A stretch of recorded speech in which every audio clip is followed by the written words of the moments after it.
Welcome to the Introduction to Child Abuse Prevention Efforts in California video, brought to you by Strategies Technical Assistance. The purpose of this video is to orient new community members and partners engaging in prevention work. This video provides a statewide perspective and context for overall prevention efforts in California.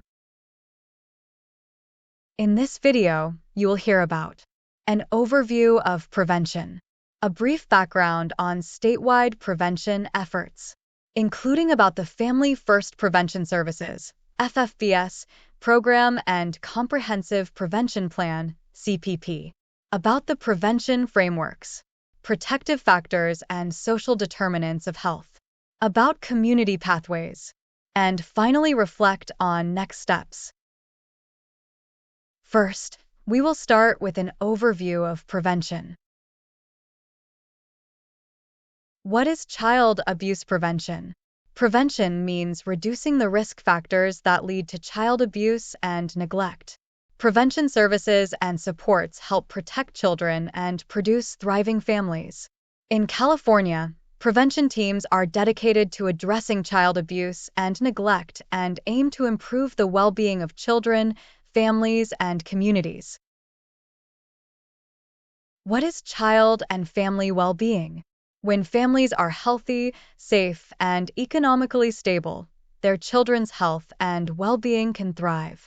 This includes physical health, emotional health, mental health, financial stability, social well-being, satisfaction with life, and activities and work. When it comes to child abuse prevention, there are 3 levels: primary, secondary, and tertiary. We will start from the bottom of the pyramid. Primary prevention strategies are universal activities and programs directed at the general population to strengthen communities and improve child well-being. Secondary prevention strategies are used to support children and families when a need arises.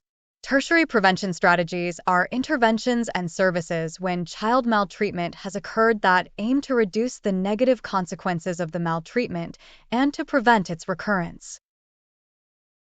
Why is prevention important? The environments where children, families, and communities reside have a significant impact on their health, well-being, and overall quality of life. Ensuring the happiness and well-being of children and families is crucial in the fight against child abuse and neglect. Now, we will go over the background on prevention efforts in the state of California. The California Department of Social Services envisions an integrated statewide system that supports families to provide safe, stable, nurturing relationships and environments for their children and youth. To opt into the Family First Services Act funding, California was required to submit a 5-year plan, which has been submitted and approved. The plan's goal is to improve the lives of children, youth, and families by providing prevention supports and services.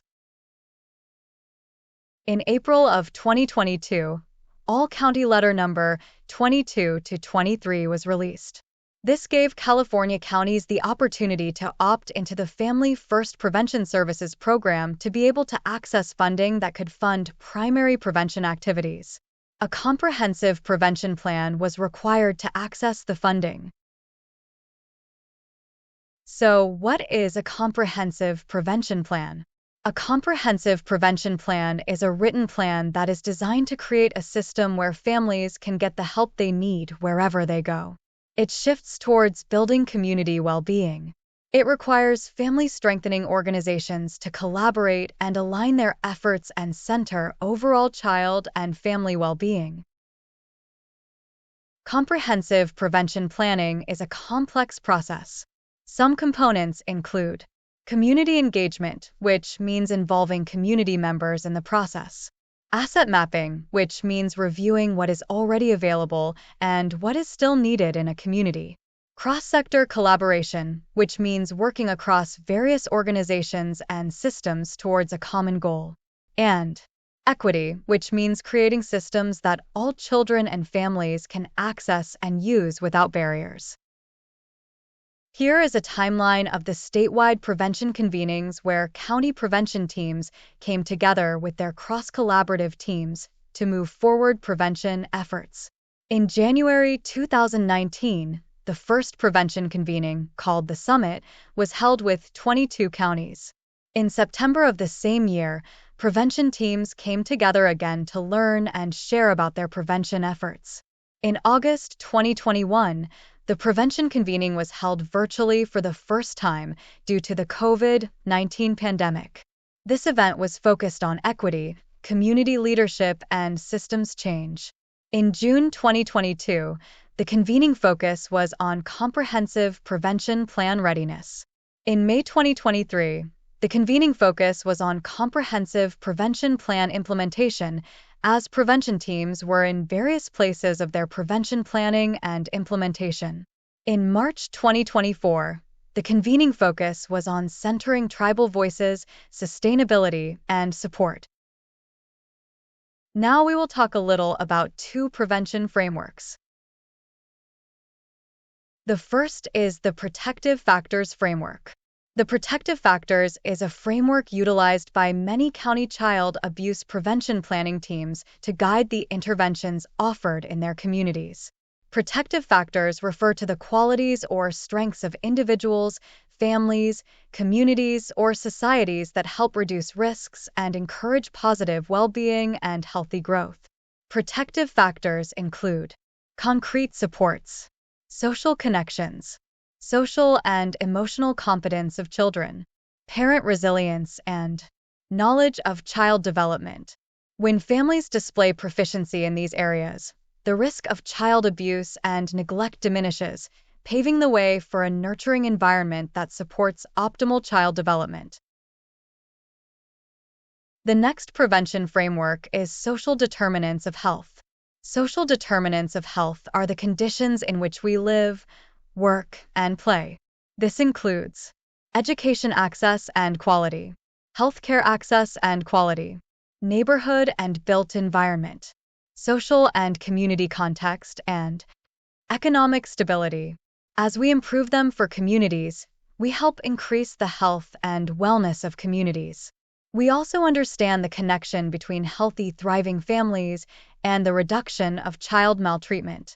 County prevention planning teams are incorporating the social determinants of health into their comprehensive prevention plans. Here are some examples of social determinants of health connected to primary prevention strategies. 1. Education access. This can include tutoring support, Head Start, parenting classes, and college and career counseling. 2. Healthcare and quality. This can include health insurance, health education, school-based health and mental health, as well as timely therapy/counseling. 3. Neighborhood and built environment. This can include access to grocery stores, legal aid, community beautification, and community safety initiatives. 4. Economic stability. This can include food banks, women, infants and children, WIC, housing vouchers, and subsidized childcare. 5. Social and community context. This can include neighborhood councils, faith-based organizations, advocacy organizations, and family resource centers. Now, we will talk about the community pathways. For a family to receive support and prevention services, there are various pathways. For example, a family comes into a community-based organization looking for help. If the family shares they are looking for resources to access basic needs such as food and clothing, the community pathway may look like the family receiving support from the organization. If the family shares that they are struggling and have more intensive needs, the community pathway may look like the family receiving support from the local child and family services agency. We'll look at each pathway a little closer next. Again, here is an example of a community pathway. In this scenario, a family comes into a community-based organization looking for help. The family shares they are looking for resources to access basic needs such as food and clothing. The pathway is that the family will receive support from the organization. This could look like 1. The family meets with the organization to share about their needs. 2. Then the family receives resources and support and be connected with referrals as needed. Here is another example of the community pathway. In this scenario, a family comes into a community-based organization looking for help. The family shares that they are struggling and have more intensive needs. The pathway is that the family will receive support from the local child and family services agency. This may look like 1. The family meets with a service provider for an intake assessment. 2. The family and service provider creates a prevention plan together. 3. The family receives supportive services. 4. The local child and family services agency continues to support the family along the way. Are you interested in becoming involved in your county's prevention efforts?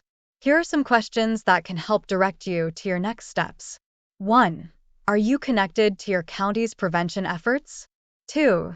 Do you need more information about your county's comprehensive prevention plan? 3. Do you know where to go for more learning opportunities around prevention efforts? 4. What might you contribute to supporting families in preventing child maltreatment? Do you want to learn more? The following websites can offer comprehensive information on the Families First Prevention Service Act, as well as efforts occurring at both the state and local county level. The first is the California Department of Social Services, CDSS. The next is the California Training Institute, or Caltrin. And lastly, you can learn more at the Strategies Technical Assistance website. Thank you for watching this video.